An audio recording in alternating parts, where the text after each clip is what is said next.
महाराष्ट्र के पंढरपुर में एक वैष्णव भक्त थे, उनका नाम था त्रिलोचन दास।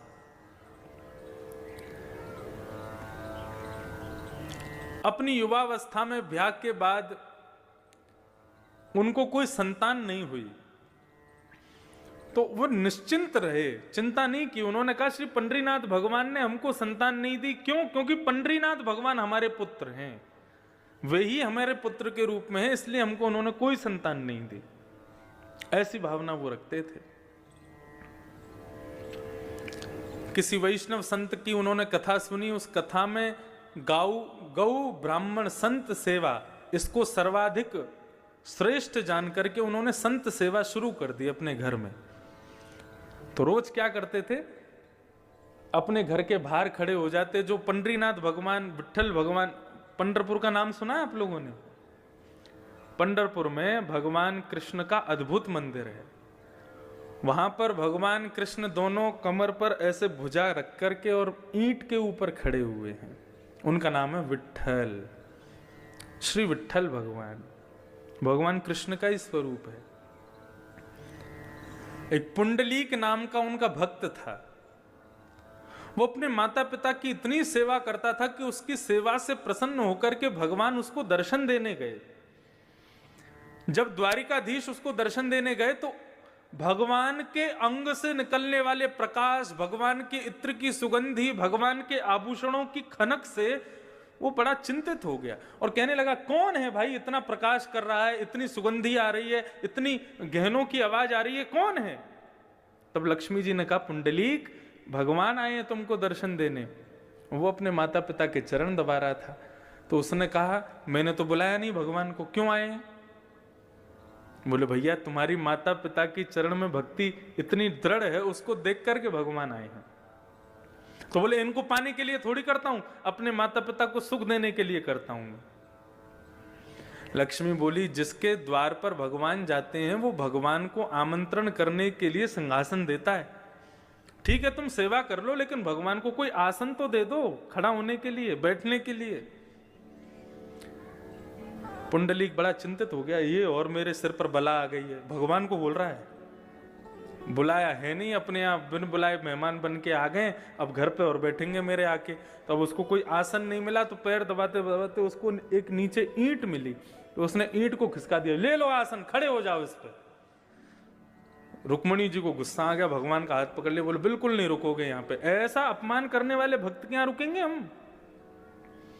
भगवान के नेत्र सजल हो गए, बोले, अब तो इसको दर्शन देके ही जाऊंगा मैं, ये जब तक सेवा से मुक्त नहीं हो जाएगा तब तक यहीं खड़ा रहूंगा। और जैसे कोई प्रतीक्षा करता है, किसी का इंतजार करता है, ऐसे ही भगवान उस ईंट पर खड़े हो गए, दोनों भुजाओं को कमर पर रख के। आज भी वो पंढरीनाथ भगवान आज भी ईंट पर खड़े हैं। ऐसा अद्भुत मंदिर पूरे भारत में नहीं है। प्रत्येक मंदिर में आपको दूर से दर्शन होगा, लेकिन केवल श्री विट्ठल भगवान का मंदिर है जहां पर भक्त भीतर जाकर के पंढरीनाथ भगवान को गले लगा सकते हैं। गले लगाओ तब वहां से बाहर जाओ। जब गले लगाते हैं तो भगवान की इत्र की सुगंधी पूरे हमारे अंग में आ जाती है। इतना सुंदर मंदिर है, अद्भुत। तो पंढरीनाथ भगवान को त्रिलोचन जी अपना पुत्र मानते थे, ये कथा में बोल रहा था। त्रिलोचन जी ने संत सेवा शुरू कर दी, तो पंढरीनाथ भगवान, श्री विट्ठल भगवान के जो लोग दर्शन करने जाते थे, सबको बोलते थे, प्रसाद पाइए, प्रसाद पाके जाइए, प्रभु प्रसाद पाके जाइए।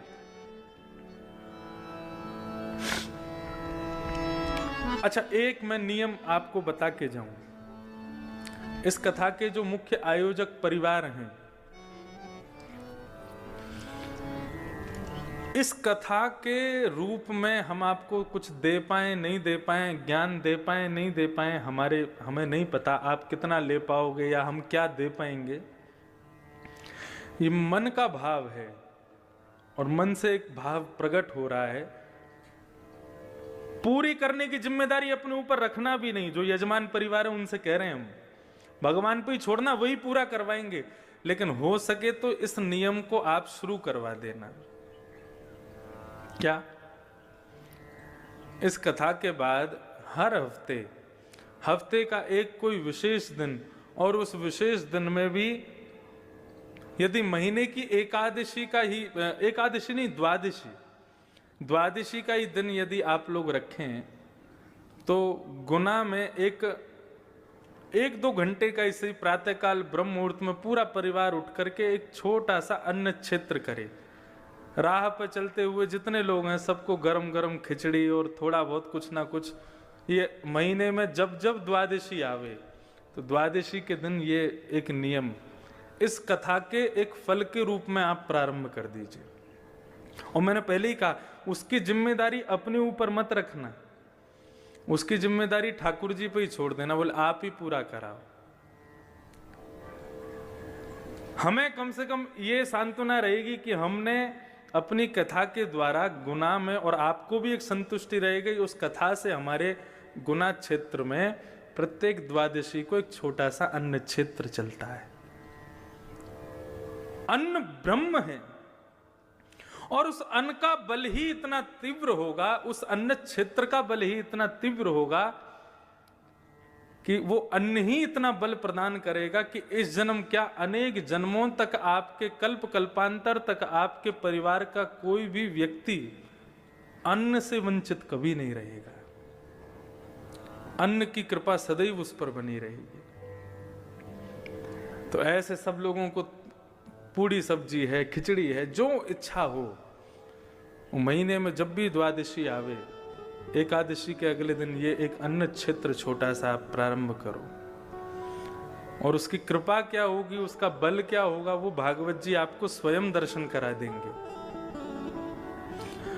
ये आपकी सामर्थ्य के ऊपर है, रोज कर सको रोज करो, लेकिन द्वादशी को हो तो द्वादशी को करो। लेकिन ये अन्न क्षेत्र जरूर। परम पूजनीय प्रातः स्मरणीय श्रीमद् भागवत के व्यास मंच की गरिमा जिन्होंने स्थापित की अनेकों वर्षों से, परम पूजनीय श्री डोंगरे जी महाराज, उन्होंने जहां जहां कथा शुरू की वहां वहां अन्न क्षेत्र शुरू कर दी और आज तक उनके अन्न क्षेत्र चल रहे हैं। तो भागवत कथा का सबसे बड़ा मूल्य यही है कि व्यक्ति उस क्षेत्र में जहां भी कथा हो वहां अन्न और ज्ञान इन दोनों से कभी वंचित ना रहे, यही भाव। तो त्रिलोचन जी सबको बुलाते थे, प्रभु प्रसाद नाम रखा था अन्न क्षेत्र का, बोले सब लोग आओ प्रसाद पाओ प्रसाद पाओ।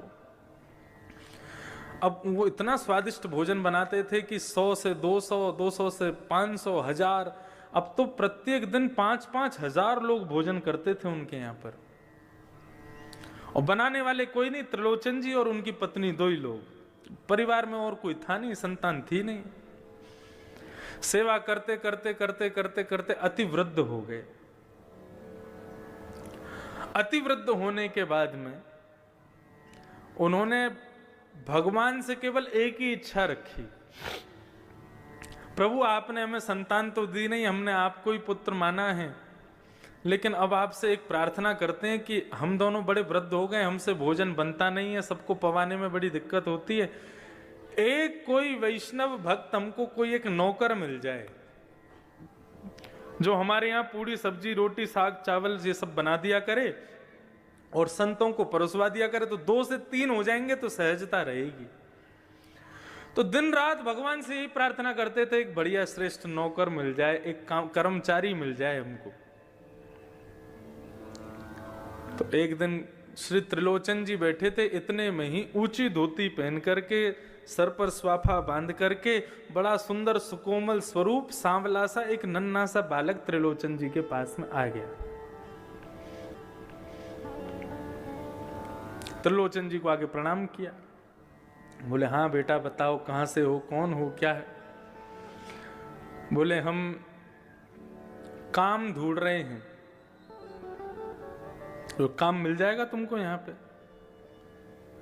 लेकिन कर पाओगे हमारे यहाँ काम? बोले क्या काम करना पड़ेगा? बोले कुछ नहीं, सवेरे शाम रोटी सब्जी बनानी है, संतों को पवाना है। तो नन्हा सा बालक कहता है ये तो मेरा युग युगों का काम है, ना जाने कब से करता आ रहा हूं मैं। संत गौ ब्राह्मण की सेवा तो मैं जाने कब से करता आ रहा हूं। त्रिलोचन जी उसको देख के कहने लगे अभी तुम 3-4-6-7 वर्ष के तो दिखते हो और तुम कौन से जमाने से करते आ रहे हो? अब वो कैसे बता मैं, वो तो भगवान है, भगवान तो हमेशा से गौ ब्राह्मण संत सेवा करते आ रहे हैं।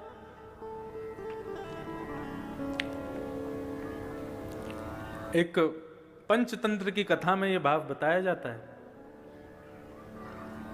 एक नदी के किनारे एक कुकर, ग्राम सिंह, जिसको साधारण भाषा में कुत्ता बोलते हैं, तो वो ग्राम सिंह गांव का शेर, वो ग्राम सिंह एक नदी के किनारे में रहता था। उसका पूरा परिवार उसके साथ रहता था।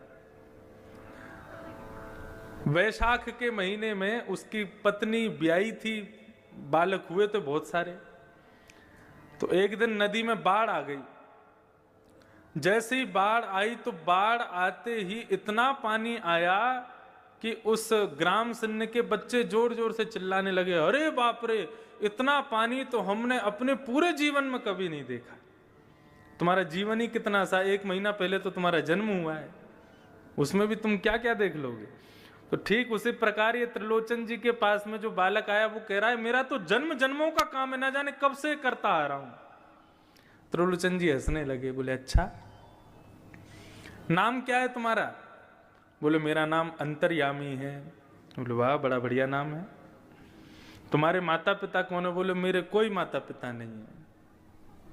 बोले अच्छा, हमारे यहां काम करोगे? बोले कर तो लूंगा, लेकिन शर्तें हैं मेरी। त्रिलोचन जी बोले क्या शर्तें हैं?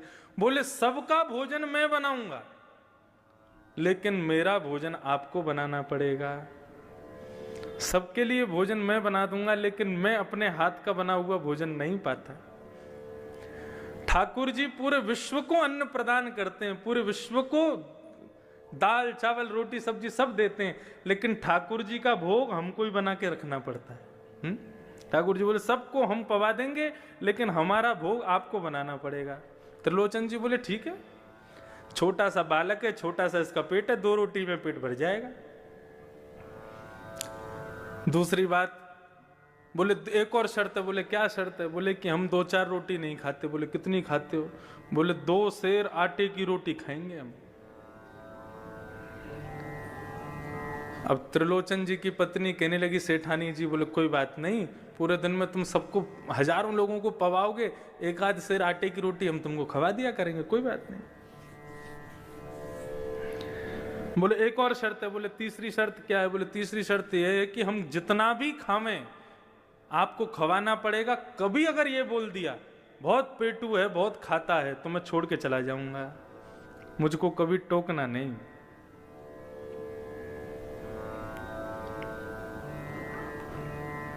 बोले नहीं, हम क्यों टोकेंगे, हम कभी नहीं टोकेंगे। भगवान की लीलाएं बड़ी अपरंपार हैं।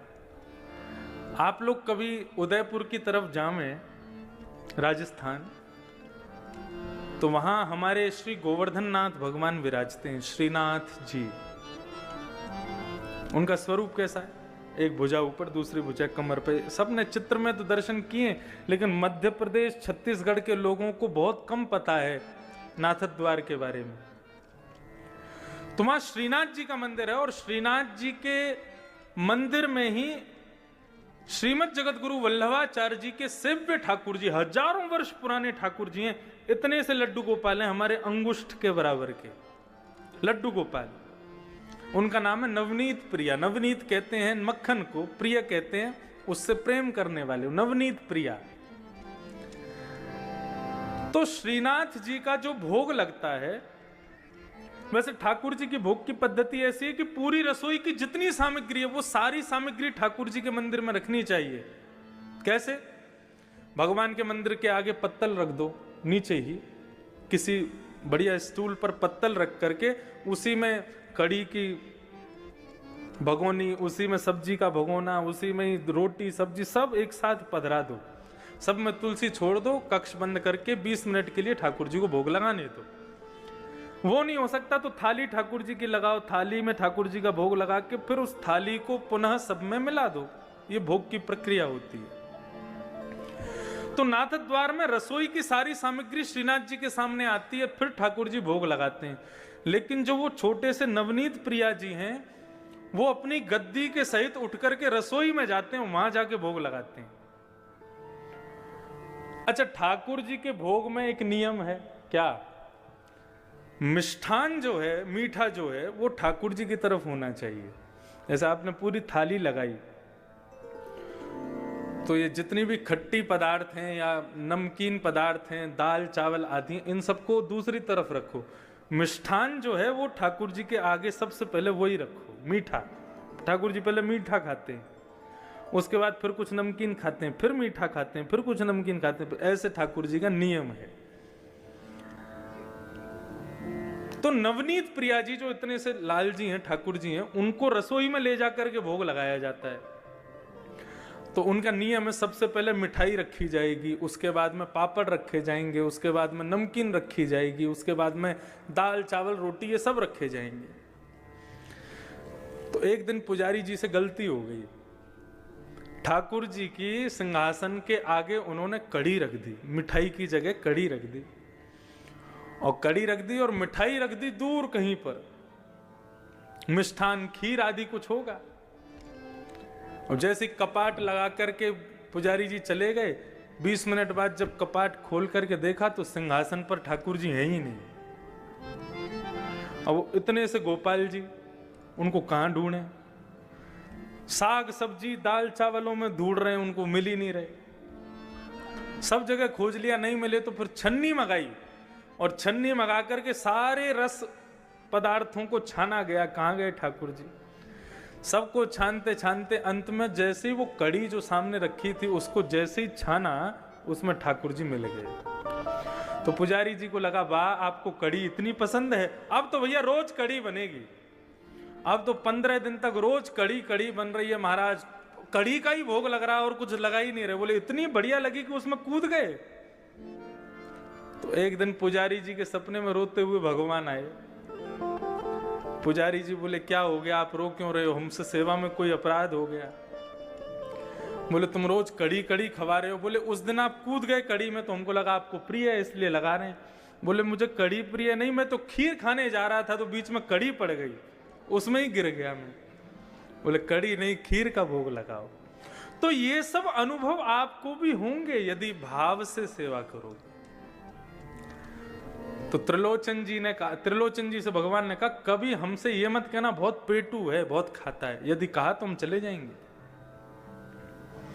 हमारे ठाकुर जी आते हैं हर कथा में, इतने से है श्रीनाथ जी, श्री गिरधर लाल, अभी उनका उत्सव चल रहा था।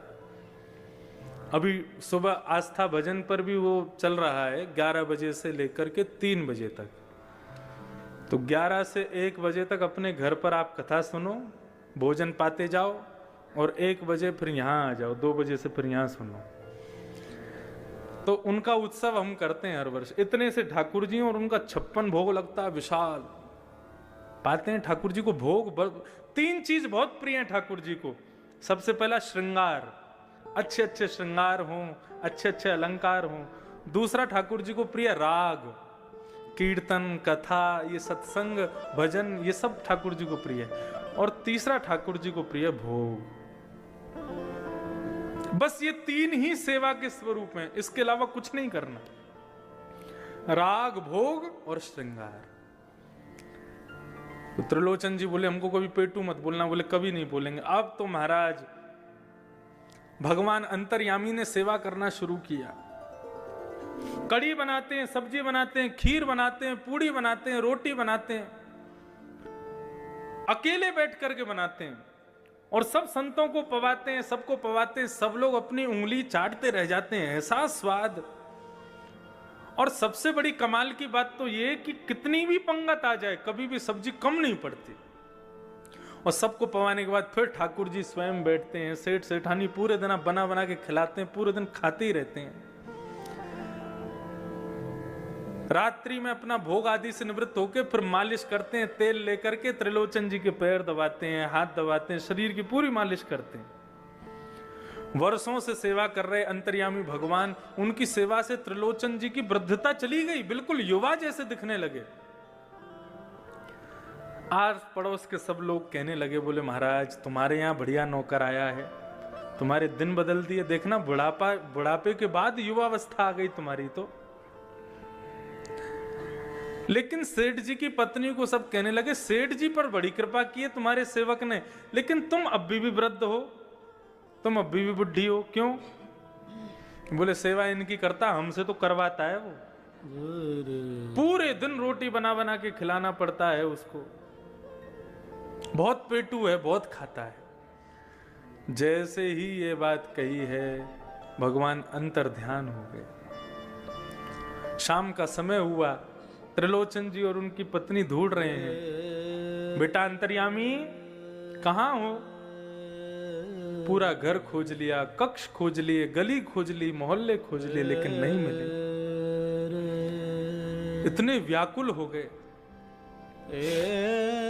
अपनी पत्नी से पूछने लगे, तुमने कुछ कहा था क्या उसको? बोले नहीं, मैंने तो कुछ नहीं कहा। तो फिर कहां गए?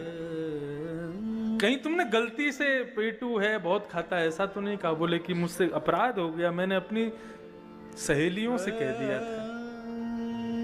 ओहो। बस उसी बात को ध्यान करते हुए भगवान के मंदिर में गए।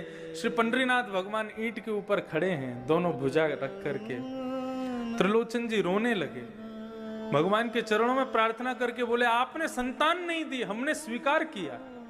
आपने परिवार नहीं दिया, हमने स्वीकार किया। लेकिन आपकी कृपा से एक वैष्णव भक्त नौकर मिला था हमको, अंतर्यामी।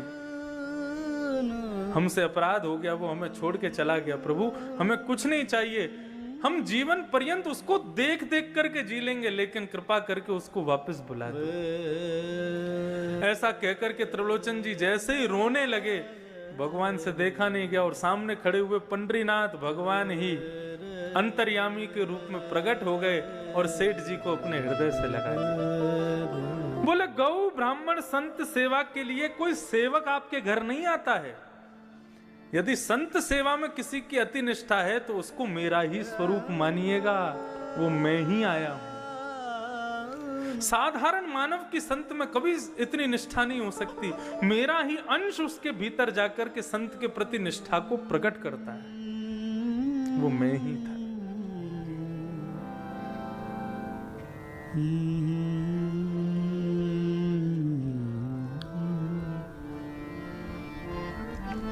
तो ठाकुर जी के प्रति ये प्रेम भाव, ये श्रेष्ठ भाव विश्वास के साथ प्रकट होगा। तो भक्ति के 3 सूत्र में बता रहा था, विश्वास, दूसरा संबंध और तीसरा समर्पण। ये 3 चीज कर लो बस।